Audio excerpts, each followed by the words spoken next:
Students, वर्तमान समय के विषम परिस्थितियों को देखते हुए विकास भारती हाई स्कूल आपको ऑनलाइन क्लासेस प्रोवाइड कर रहा है।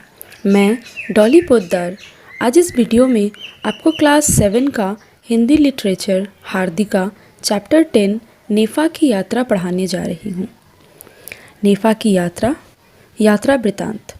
यात्रा वृतांत में लेखक अपनी यात्रा का वर्णन करते हैं।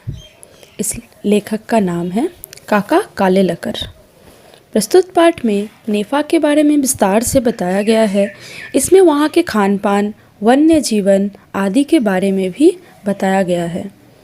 लेखक लिखते हैं, मैं नेफा हो आया, तेजपुर में बोमड़ी ला और वहाँ से लांघकर तवांग तक हो आया। नेफा कोई पुराना या नया नाम नहीं है। जिस तरह पंजाब का नाम पेप्सू यानी कि Patiala and east Punjab states union प्रचलित हुआ, उसी तरह असम के उत्तर की ओर नेफा नाम प्रचलित हुआ। नॉर्थ ईस्ट फ्रंटियर एजेंसी ऐसे लंबे चौड़े अंग्रेजी नाम के आद्य अक्षर लेकर नेफा बना है। आद्य अक्षर मतलब पहले का अक्षर। सच तो यह है कि यह ईशान प्रदेश है। ईशान प्रदेश यानी कि उत्तर पूर्व दिशा का स्थान। किसी ने इसे उर्वशी नाम दिया है। कई साल पहले मैंने नेफा की सुदूर पूर्व भाग में यात्रा की थी। तब मैंने इसे परशुराम क्षेत्र के तौर पर पहचाना था। मुंबई की ओर सह्याद्री का पहाड़ और समुद्र के बीच जो भूभाग है उसे परशुराम क्षेत्र कहते हैं।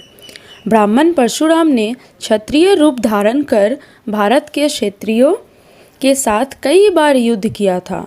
वे फरसा यानी कि परशु लेकर लड़ते थे, इसलिए उनका नाम परशुराम कहते हैं परशुराम के हाथ से फरसा चिपक गया था, छूटता नहीं था।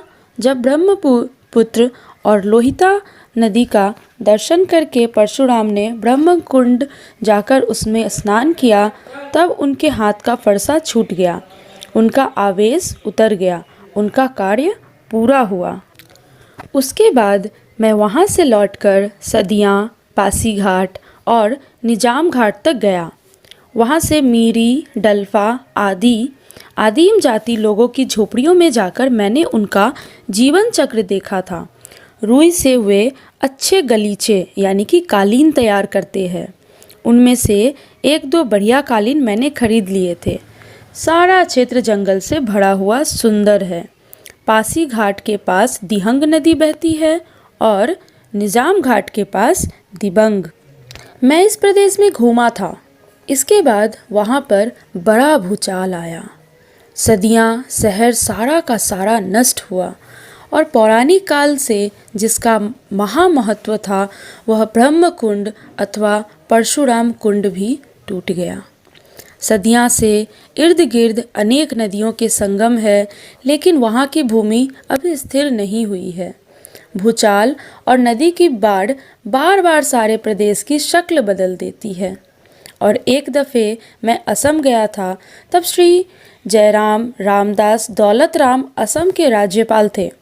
उन दिनों नेफा में जो गड़बड़ी चल रही थी उसकी सब बातें बड़े नक्शे के ज़रिए समझ ली थी।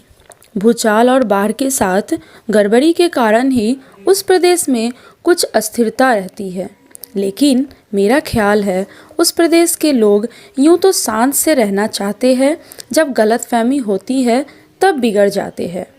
उन्हें तो कुदरत के साथ अखंड लड़ना ही पड़ता है। उनका आधुनिक जगत की सुविधाओं से परिचित कम है।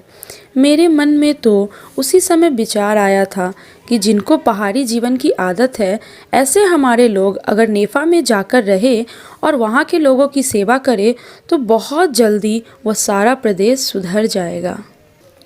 पहाड़ी झरनों से चाहे जितनी बिजली पैदा हो सकती है, जंगलों की वनस्पति संपत्ति असीमित है। पहाड़ी रास्तों के साथ टेलीफोन का प्रबंध हो जाए और वहाँ के नवयुवकों को इंजीनियरिंग की शिक्षा दी जाए तो भारत में स्कॉटलैंड की शोभा और समृद्धि हम खड़ी कर सकेंगे। कुदरत ने देने में कंजूसी नहीं की है, लेकिन हमारी शक्ति ही कम है। अब की बार जब नेफा गए तब बहुत बरसों के बाद असम के दर्शन हो रहे थे। हम दिल्ली से गुवाहाटी पहुँचे। हवाई जहाज़ के अड्डे से मोटर में बैठकर जाते हुए मन में दो ही कुतूहल थे। एक था गुवाहाटी यूनिवर्सिटी के मकानात देखने का, क्योंकि असम राज्य के सबसे पहले मुख्यमंत्री गोपीनाथ बरदले ने मुझे उसकी सेवा के लिए बुलाया था। उनका बहुत आग्रह होने पर भी मैंने इनकार कर दिया था, यह कहकर कि गुवाहाटी यूनिवर्सिटी का पहला वाइस चांसलर असम का ही व्यक्ति होना चाहिए। मेरा दूसरा कौतूहल था ब्रह्मपुत्र नदी के ऊपर नया बना हुआ पुल देखने का। ब्रह्मपुत्र को मैं माता कहने को तैयार नहीं था। वह नदी नहीं, नद है। यहाँ पे कहा गया है मैं माता कहने को तैयार नहीं था, क्योंकि नदी स्त्रीलिंग होती है और नद पुल्लिंग, और नदी को हम लोग माता के नाम से जानते हैं। इसलिए लेखक यहाँ कह रहे हैं मैं ब्रह्मपुत्र नदी को माता कहने को तैयार नहीं था, क्योंकि वह नदी नहीं, नद है। ब्रह्मपुत्र के लंबे चौड़े विस्तार में एक ही पुल है जो जवाहरलाल जी ने खोला था। आज तक आमीन गांव से पांडु तक यात्रियों को स्टीमर में बैठकर ही जाना पड़ता है। अब दिल्ली का यात्री ट्रेन से नीचे उतरे बिना सारे असम प्रांत में जहां जाना चाहे वहां जा सकता है। इस नए विशाल पुल का लश्करी महत्व भी कम नहीं है। मैं जब भी असम प्रांत में गया हूँ ब्रह्मपुत्र के इस बाजू ही ज़्यादा घूमा हूँ। जैसा एक दफ़े ब्रह्मपुत्र लांघकर सदियों के पास उस पार गया था, उस तरह तेजपुर जाने के लिए सिर्फ 2 बार ही ब्रह्मपुत्र नद लांघा था।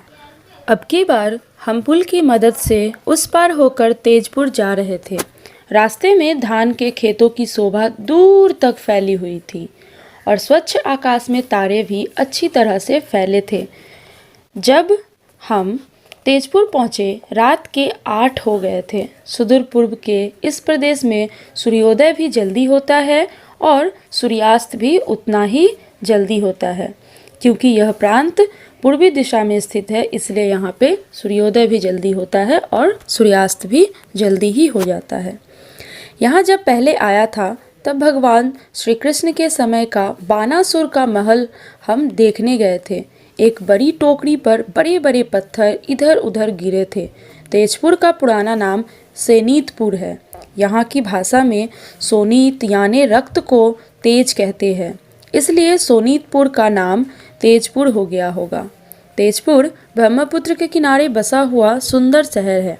काफ़ी ऊंचाई पर होने के कारण ब्रह्मपुत्र में चाहे जितनी बाढ़ आए उसका पानी तेजपुर में प्रवेश नहीं कर सकता। डिब्रूगढ़ और गुवाहाटी चाहे पानी में डूब जाए, तेजपुर सुरक्षित ही रहेगा। अब की बार हमें बीबी अमतुल्य सलाम के आश्रम में ठहरना था। आश्रम नद के किनारे पर ही है। यहाँ से ब्रह्मपुत्र का विस्तार दूर तक दिख पड़ता है और उसमें छोटे छोटे टापू पानी की शोभा में वृद्धि करते हैं।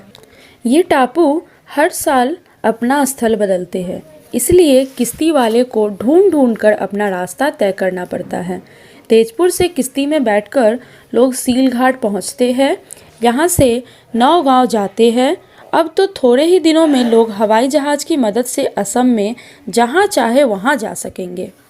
तेजपुर पहुँचे तो वहाँ पर भगवान विश्वकर्मा का उत्सव घर घर में मनाया जा रहा था।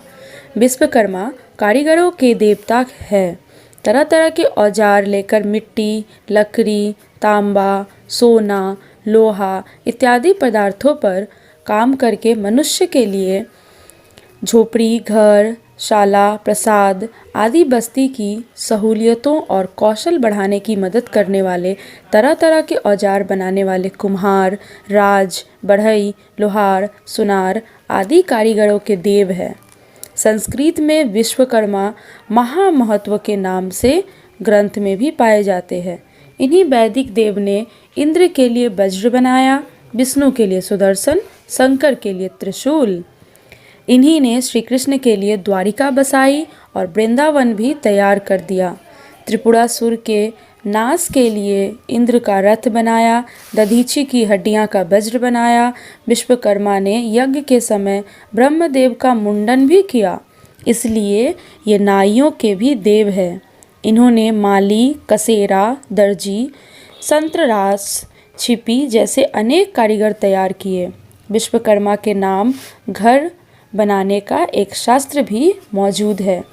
मनुष्य की शक्तियाँ दो हैं, एक सोचना और दूसरी काम करना। मनुष्य जो कुछ भी सोचता है उसे अमल में लाए बिना उसे संतोष नहीं होता। सोचने के लिए उसे मन मिला और काम करने के लिए करण यानी इंद्रियां मिली। इसलिए मन को कहा है अंदरूनी इंद्रियां अथवा अंदरूनी औजार अंतकरण। उसके सब औजार करण ही है। जब तक हम लोग इस विश्वकर्मा की प्रत्यक्ष रूप से उपासना करते रहे तब तक हमारी उन्नति हुई। संस्कृति में हम आगे बढ़े। संस्कृति में मति से भी कृति को अधिक प्रधानता दी है। यह सब बताता है कि हमें सामर्थ्य और संस्कृति बनाने के लिए विश्वकर्मा की ही उपासना करनी चाहिए।